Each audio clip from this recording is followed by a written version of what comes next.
Having had dinner with a hastily cooked omelette, Andrei decided to go to bed early, hoping to forget as soon as possible all that he had to go through during the day. He didn't want to think about the strange incident at the Bureau of Forensic Medical Examinations. By and large, it was just his work, which, due to its special specificity, often presented its surprises. Sleep did not come to Andrei for a long time, and when he was about to get up and sit down at his laptop, a sticky pleasant drowsiness still bound his body. It was already morning on the clock, but the guy decided to sleep until victory. Moreover, today he had a legitimate day off. The young expert dreamed of some chemical formulas that disappeared in waves of crimson blood, taken apparently from the stomach of the late Sarah Johnson, then surfaced again, like fishing floats. This kind of dreams Andrei saw for the first time, and the sight of all this abomination caused him a deeply hidden dark fear. Turning over on the other side, the expert was about to cover himself with a blanket over his head when the ringing trill of his smartphone broke the silence of the morning. Fuck you and who can't sleep at such a time. Without hiding his anger, Andrei muttered and squinting from the bright light of the screen, saw that the director of the Forensic Medical Bureau was calling. Yes. I'm listening to you, Mr. Lopez. Andrew, we have an emergency. You know the corpse of this girl from the glass cube is gone. The chemical analysis expert has been killed. The guard at the entrance is also. But that's not even the worst of it. You know that no one could enter or leave the building of the forensic medical examination without a special key. Well, the door was open with a native key. There are no signs of forced entry. That is. The body of the deceased was taken by one of his own. After that he killed the chemical expert and closed the door again. Come urgently. Justin is already here. We'll decide what to do next, Benjamin Lopez shouted and hung up. At that moment, it was like a tub of cold water was poured on Andrei. Wincing from the annoying headache, he threw an Analgin pill and began to get ready for work. Well, that's it. Now the day off will definitely go down the drain. And who would want to kill a chemical expert and a security guard? And for what, exactly? Didn't share a couple of smelly corpses with anyone. Funny, Andrei thought irritably. When he arrived at the bureau building, he saw from afar a string of police cars, of which there were at least a dozen. The parking lot and the surrounding area were surrounded by yellow tape, for which a crowd of ubiquitous reporters was trying hard to break through. Andrei understood that something out of the ordinary had happened by the standards of New York. Something that no one could ever dream of, even in a nightmare. An employee of the morgue of the Forensic Medical Bureau was killed, and the body of a deceased woman who had not eaten anything for 10 years disappeared from the freezer, but human blood was found in her stomach during the autopsy. Blood exactly. How did I not think of this before, Mr. Moore promised to tell me exactly what was found in that very sample from the stomach of the deceased. Andrei exclaimed and, quickening his pace, walked up to the yellow ribbon. The director of the bureau was already waiting for him and immediately gave the go-ahead to the police, who wanted to arrange a document check. What about CCTV cameras? Didn't you manage to film anything? Andrei asked when the heavy front door of the bureau slammed shut behind him. The cameras were turned off. This was definitely done by one of their own, by the way. Here is the first victim, pointing to the body covered with a rubber screen on the floor. Andrei immediately assessed the severity of the victim's injuries, according to the characteristic signs that the walls, floor and even the ceiling were abundantly splattered with blood. The young expert carefully pulled back the protective canopy and involuntarily shuddered. There was a huge wound on the guard's throat, which reached almost to the cervical spine with its depth.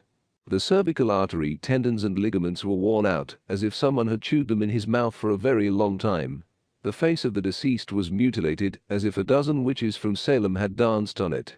His hands were either bitten, or torn to the very bones, by some incomprehensible object, the purpose of which was unfamiliar to Andrei. I can't imagine. Why was it so disfiguring the body?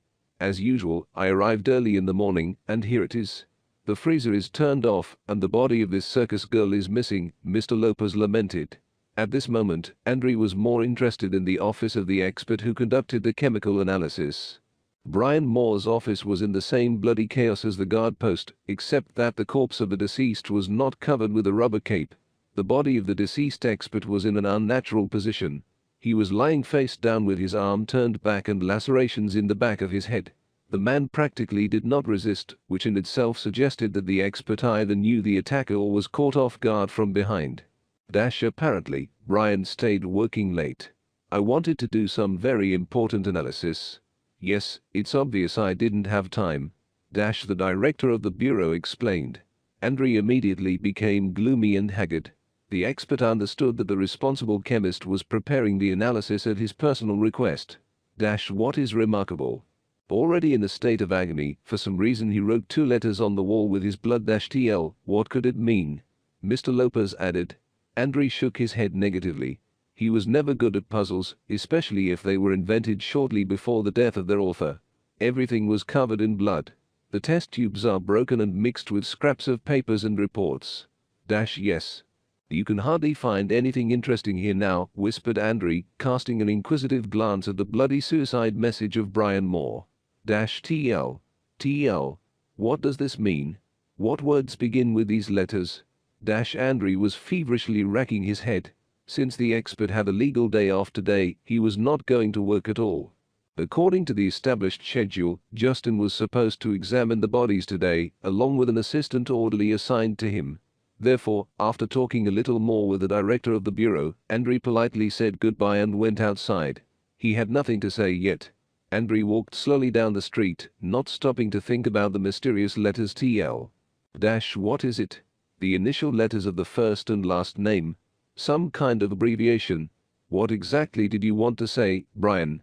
Andre exclaimed in his heart and, embarrassed by the manifestation of his feelings, looked around. Teenagers were passing by who were so passionate about the contents of their smartphones that they would not even notice the beginning of a nuclear war. Exactly. How did I not think of that right away? Google. Here's what happens if you type the letters TL into the search engine.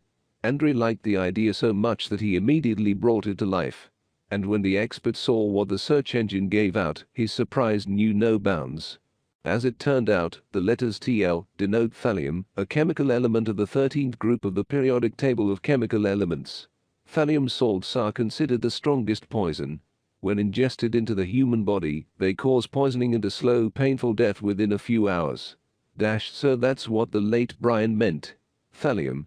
Surely, this poison was in the composition of the blood, samples of which I took in the stomach of this missing deceased. Andre whispered and realized that he had stumbled upon another riddle again. Recently, there have been a lot of them. A mysterious dead woman from a glass cube, then the story of her abduction and the murder of 2 employees of the Bureau of Forensic Medical Examinations. And a lot of subtleties that simply did not fit into my head.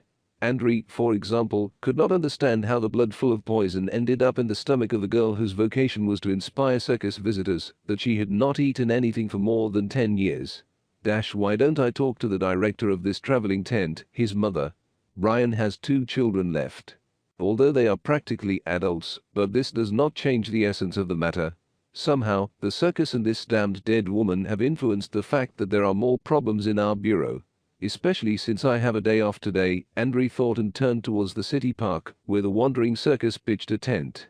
Even from afar, he heard the characteristic growl of trained lions, the whining of jackals, and the mournful lamentations of chimpanzees who dreamed of the cherished expanses of Africa or Indonesia. At first, they didn't want to let Andre in without a ticket. But when the expert said that he had come to make inquiries about Sarah Johnson, the doors immediately opened in front of him.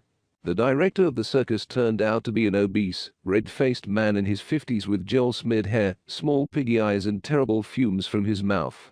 Andre decided to get straight to the point. To play guessing game with this fat man, he did not have not only the strength, but also the desire. The director's name was Alfred Stone, and all his male relatives were somehow connected with the circus. Why do you need this Sarah Johnson? She died, that's where she's actually going. Said the fat man. Andre immediately realized that a normal conversation would not work, so he saved a couple of his branded buns for this hog. Hey, you're stopping the fool to turn on. Human blood poisoned by poison was found in this girl's belly.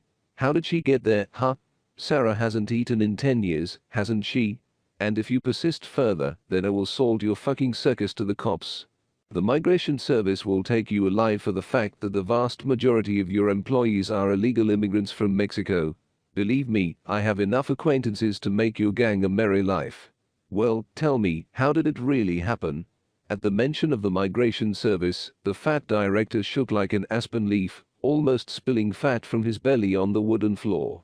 Well, that's what they would have said right away, sir. I understand everything. I found Sarah Johnson in Cleveland. It was rumored that she came from a small village lost in the south of Peru. She was not a native and stood out from everyone else with her white skin. At the age of 5, she was orphaned and wandered through the garbage until one day she was taken with her to the States by a family of doctors from Cleveland.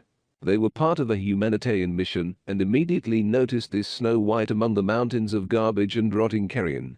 I don't know how they dragged her across the border, but upon arrival at home, the new parents named the little girl Sarah and gave their last name.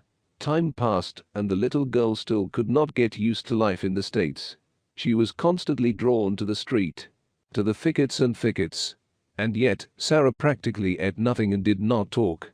Doctors tried to find the cause, but the deviations in the development of the girl were not revealed. By the age of 15, she stopped eating at all, you know. It is also noteworthy that at this moment her parents' suddenly began to wither literally before their eyes. There was a pallor and painful thinness. Bones began to appear. In general, the Johnson couple died 2 days before the 18th birthday of this blonde beast. At this moment, Andre looked at the director with interest, urging him to be completely frank.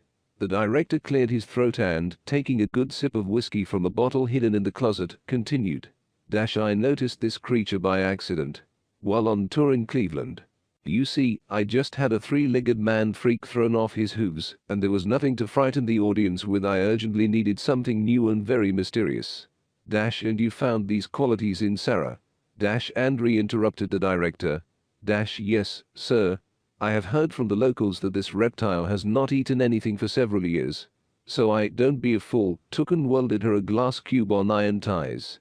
I put this thing there and started giving concerts. To be honest, she was generally purple for touring and fame. Yes, but I didn't know the most important thing. What's the main thing? Well, not Tom. The young expert flared up. And the fact that she needed blood every 3 or 4 days. Any cats, dogs, sheep, the throat of this devil took everything. I specially drilled holes in the roof of the glass cube, ostensibly for air.